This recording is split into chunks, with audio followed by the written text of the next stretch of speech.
திருநெல்வேலி மாவட்டம் வண்ணாரப்பேட்டை வடக்கு புறவழி சாலை மேம்பாலம் நேற்று வெள்ளத்தில் மூழ்கியிருந்த நிலையில் இன்று நீர் வடிந்திருக்கிறது. செய்தியாளர் லதா அளித்த தகவல்களை தற்போது காணலாம்.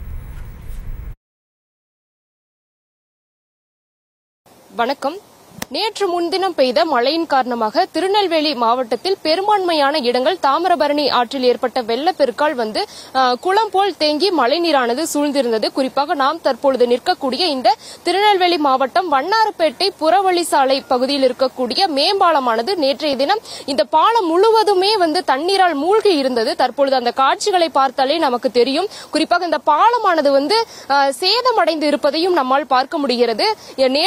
நேற்றைய தினம் இந்த பாலத்தையே முழுக்கும் அளவிற்கு தாமிரபரணி ஆற்றில் வெள்ளமானது ஏற்பட்ட ஒரு நிலையில் அருகே இருக்கக்கூடிய மரம் செடி கொடி என அனைத்து விதமான குப்பைகள் எல்லாமே அடித்து வரப்பட்ட ஒரு நிலையில் தற்பொழுது அந்த குப்பைகளை ஜேசிபி வாகனங்களை கொண்டு அகற்றக்கூடிய பணிகளும் தற்பொழுது நடைபெற்று வருகிறது. மேலும் அருகே இருக்கக்கூடிய இருபுறங்களிலும் இருக்கக்கூடிய சாலைகள் இந்த பாலம் முடியக்கூடிய இடங்களில் இருக்கக்கூடிய சாலைகளும் சேதமடைந்து இருக்கக்கூடிய ஒரு நிலையில் அந்த இடத்தில் காவல்துறையினர் பேரிகார்டுகளை அமைத்து உள்ளே எந்தவித வாகனங்களும் வராத அளவிற்கு போக்குவரத்தையும் தடை செய்து இருக்கிறார்கள். குறிப்பாக நேற்று இந்த பாலத்தையே முழுக்கும் அளவிற்கு வெள்ளமானது அடித்து வரப்பட்ட ஒரு நிலையில் தற்பொழுது தாமிரபரணி ஆற்றினுடைய அந்த நீர்வரத்து குறைந்து இருப்பதால் அந்த நீரினுடைய மட்டமானது தற்பொழுது குறைந்திருக்கிறது. பாலத்திலும் தற்பொழுது அந்த நீர் பாதிப்பு அந்த நீரால் ஏற்பட்ட அந்த பாதிப்புகளை சரி செய்யக்கூடிய பணிகளும் நடைபெற்று வருகிறது. குறிப்பாக அந்த